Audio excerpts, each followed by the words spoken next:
Welcome to MegaSoTL! My partner Sarah and I are going to talk to you about what we have called MegaSoTL projects and how to use them, work with them to promote the scholarship of teaching and learning SoTL in higher education. You may be asking yourself, what is MegaSoTL? I'll stop, I promise. MegaSoTL, as we've called it, is scholarship and teaching and learning projects that are mega in two senses. The first sense is, well, you might have heard about micro level and macro level change. It's a big topic of conversation in higher education right now. Micro would be the classroom, and macro would be the institution. Well, in this sense, MegaSoTL projects are beyond the macro. They involve multiple institutions. They often connect institutions of different sizes, shapes, it doesn't matter, all over the world. But they are inherently above and beyond the micro, meso, and macro levels that I think we are accustomed to thinking in. The other way that they are mega is that they are big. Big data, lots of participants, not just institutions, but people, students, data points, large data sets beyond the spreadsheets. This is about big data. And it often means almost a crowdsourcing model, right? The more people you have, the more lower stakes the investment is, and you get those advantages of scale and scope through MegaSoTL. So for the remainder of the presentation, we're going to take you through two case studies of MegaSoTL to show you what these look like on the ground as we have experienced them. And part of the reason we're going to do this is because Sarah and I both noticed that these seem to be on the rise. There seems to be more interest in them. We're getting more inquiries from other institutions who are looking to us to help recruit faculty to participate in these kinds of projects. So although the evidence of increase is anecdotal, we think that there's a very real possibility that if you aren't already, that you may soon be asked to participate in MegaSoTL. So let me tell you, I'm going to turn it over to my colleague Sarah, who's going to tell you about the Impact Project in Tennessee. Great. Thank you so much, Laura, for the great introduction to MegaSoTL. And I wanted to start introducing Impact from first starting with Transparency in Learning and Teaching project, which is, as Laura was also describing, a greatly MegaSoTL project. And this specific project started in 2009. It has so far recruited over 25,000 students and been implemented in more than 40 institutions in over 7 countries. So as you can see, it's both national and international research projects.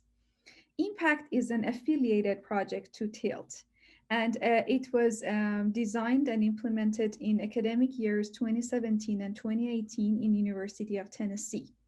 So the process, as you can see, involved starting with applying for the institutional IRB that was also affiliated with TILT IRB, and also, and as you can see, asking for developing a consent form, delivering the pre and post surveys that were also adapted from TILT, and also instructors receiving a report from TILT about the students' survey answers, responses, and also their own teaching performance was the way that we concluded the process in this project.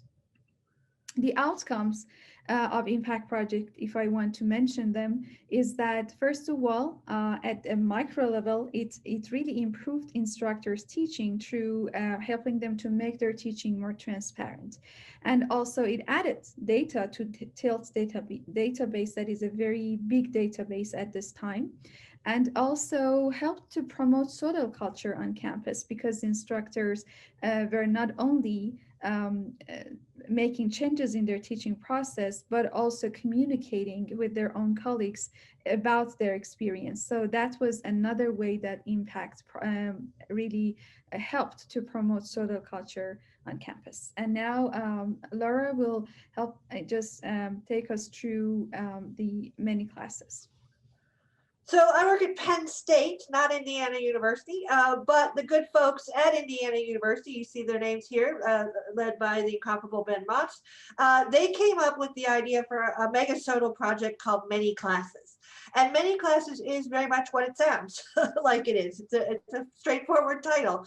Their aspiration was to connect as many classes as possible together in order to increase the replicability of research on teaching and learning. They were explicitly driven by the internal conversations going on within the social sciences. They wanted to get beyond the individual classroom level, very explicitly move from micro to mega, and they began recruiting starting with their Big Ten colleagues, including us at Penn State. And they came to us and said, hey, do you guys want to participate? And we said, heck yeah. And we wound up with 8 instructors participating in the pilot semester of Many Classes, with, I believe, 11 classes and something like 600 students. They started off by asking kind of a small question. They wanted to know the effect of how long it takes instructors to give feedback on assignments, with the idea that if they can answer this question and work out the kinks and get all the logistics straight, that they can then open the door to answer many other questions. So that, in a nutshell, are 2 case studies of MegaSoTL, the Tilt Impact Project and the Many Classes Project at Penn State. What we'd like to do now is invite you to do a video pause. We've put 2 reflection questions on the screen. We invite you to stop the video, think, pause, process for a moment. We want you, in this case, just think about what your initial impression is of these 2 case studies of MegaSoTL, and what other questions you might have about working with MegaSoTL projects. So pause for a moment, and when you come back, we'll pick things back up again.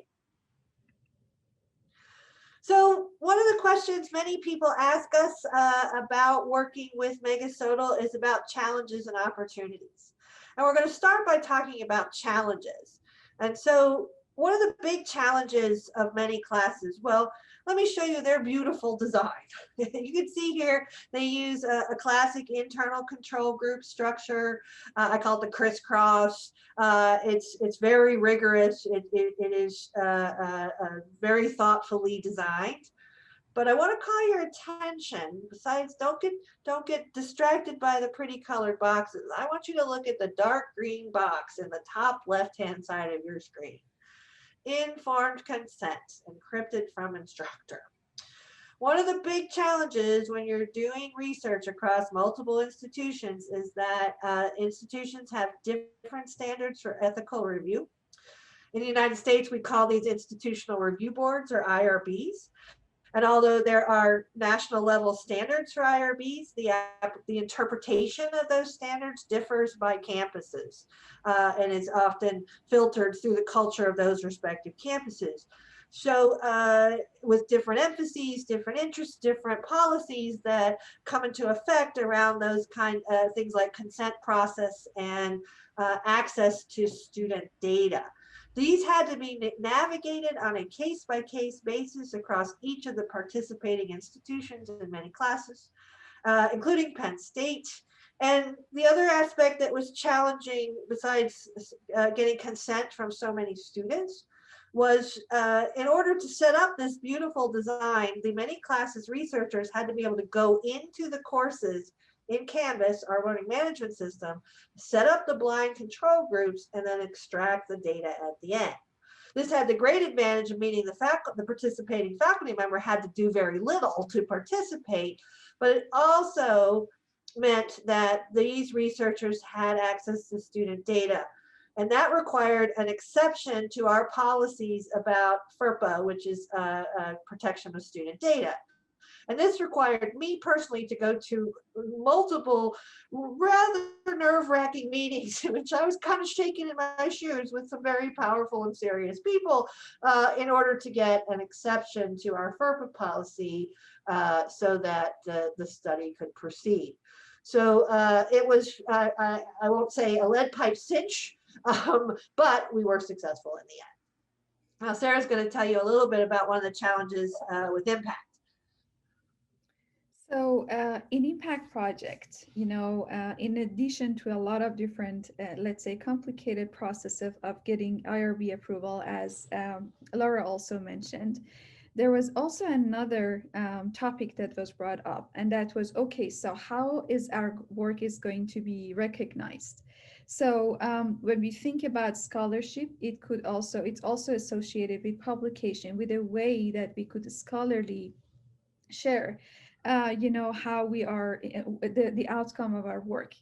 So what we did in impact project was to provide instructors with an opportunity to add a credit to their teaching portfolio, and that was through offering them an incentive funding that was also counted as a very small grant for that specific project. So a part of, or a kind of, I can say, a reward or a way that we were recognizing their work was also to award them a very small grant that meant that because they have completed impact project, because they have delivered the pre and post surveys for TIL, they have made a small change in their teaching, and they have completed and they have received the report from TIL, it means that they have completed the project and now they can get the reward.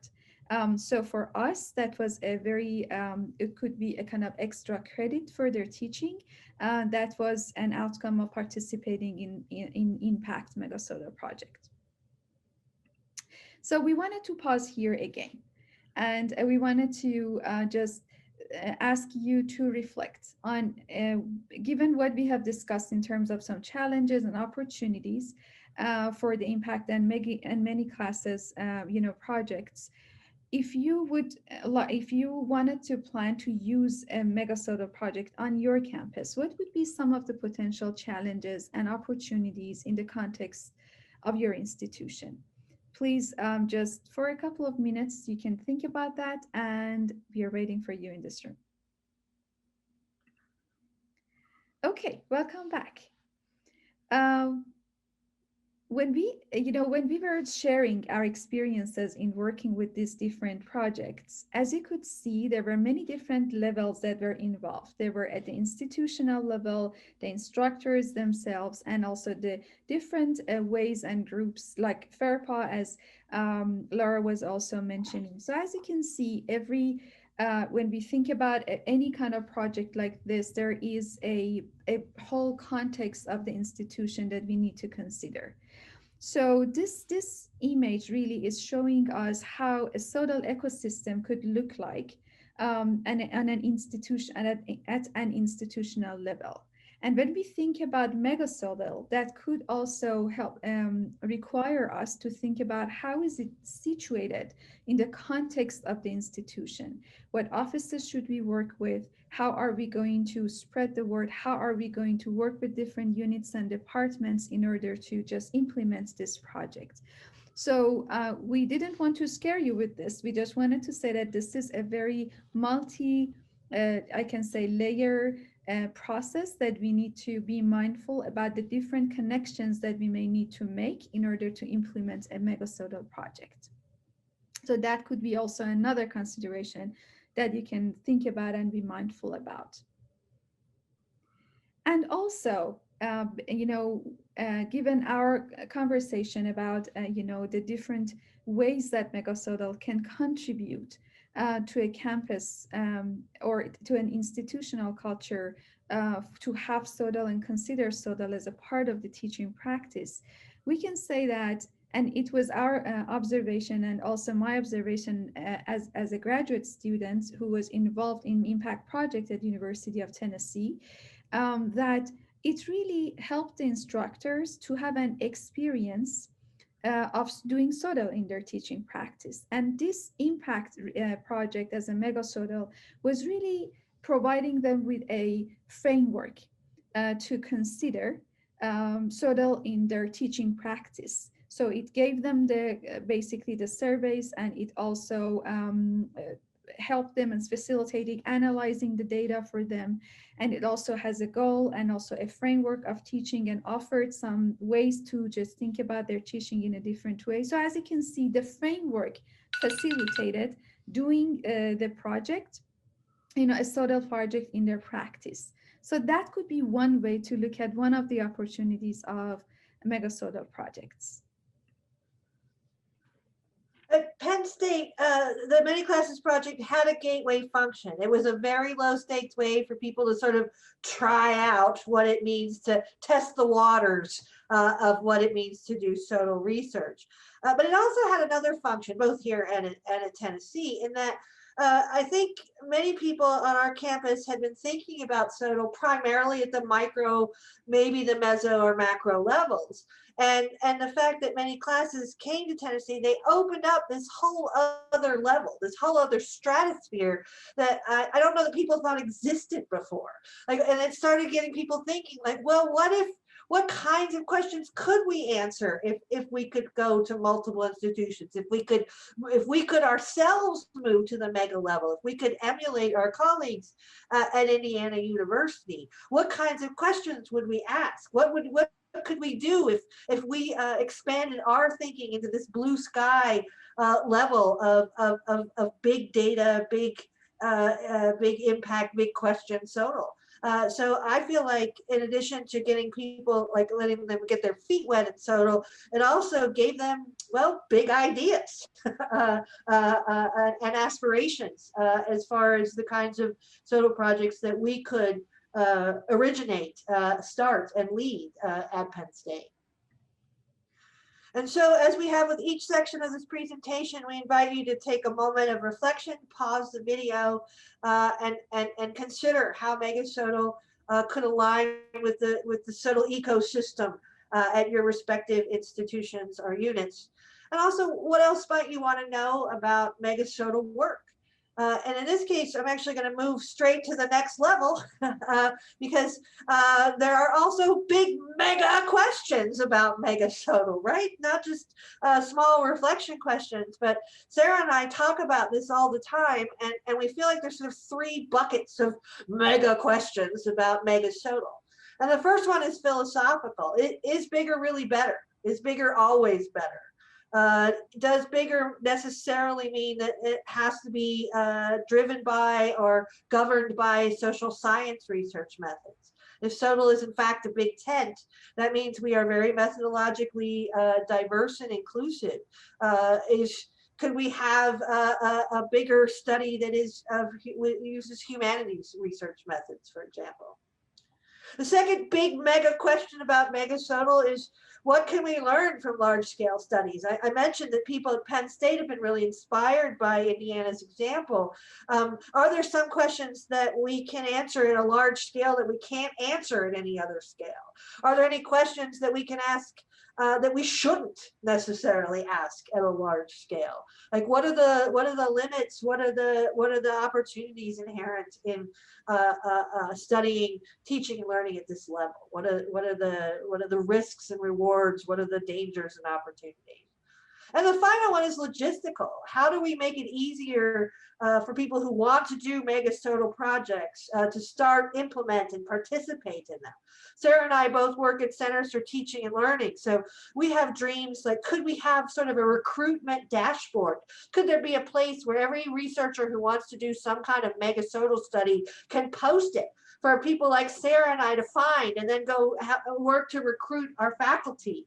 Could we bring these studies together in a way where they inform each other and then can lead to secondary and supplemental and continuous studies and research on teaching and learning in higher ed?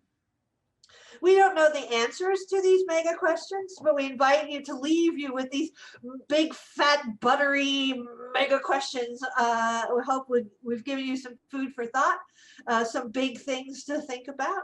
And we hope that you will continue to connect with people at the ISS Total Connect conference this year.